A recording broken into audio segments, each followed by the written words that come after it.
see him in his glory, where he is. And there's different levels. I can barely talk right now. There's different levels of glory that you can ever behold him in.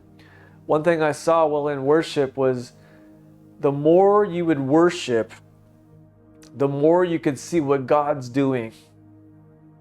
In the Old Testament, they would always bring a minstrel so someone can, sing songs to the Lord, and then he'd start prophesying. The prophet in the Old Testament, it's the same thing. He knew the key of seeing God. Blessed are the pure in heart, for they shall see God. Worship is true surrender to the living God. Your heart, your emotions, your mind, your thoughts, your will, your time, your destiny, everything. That is true worship, is to give yourself over to the Lord. And then as you surrender and sacrifice things that are not even sin, just like what time isn't sin, right? You're just surrendering some time to God, and boom, there he is. And boom, the prophet would get a word, And boom, when I was in worship, I perceived that I could see God. And I saw what he was doing. He was pouring out his spirit.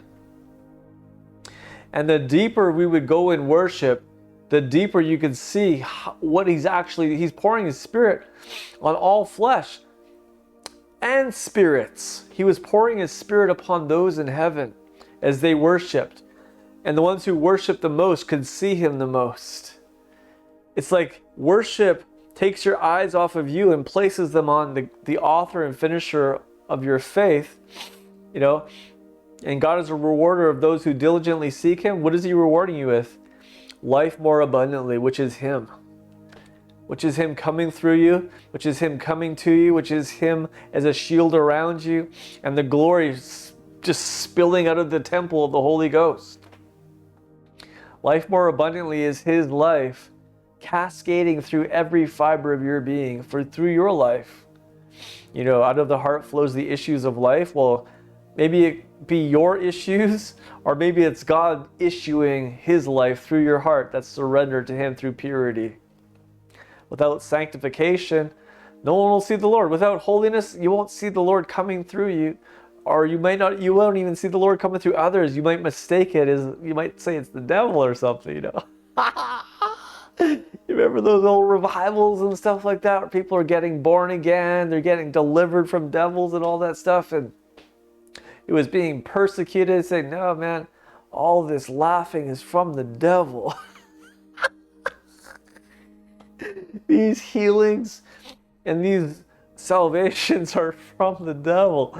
Because we weren't seeing clearly. We were seeing through a natural perspective that was tainted by the dust serpent. How earthly minded we were.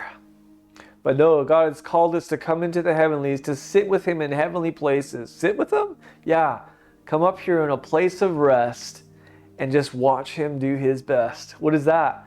Raising the dead. Raising dead religious mindsets, from turning Sauls into Pauls, turning religious persecutors into mighty revelators and deliverers. How did it start though? While Paul was walking on the road ready to go kill some more Christians, persecute. That's what religion does. It just steals, kills, and destroys. It steals your destiny, kills your dreams. It's dead religion. And then he has an encounter with Jesus, and then just seeing Jesus in that glory blinds him. It's like, who are you, Lord? He knew it was the Lord, but he didn't know who he was.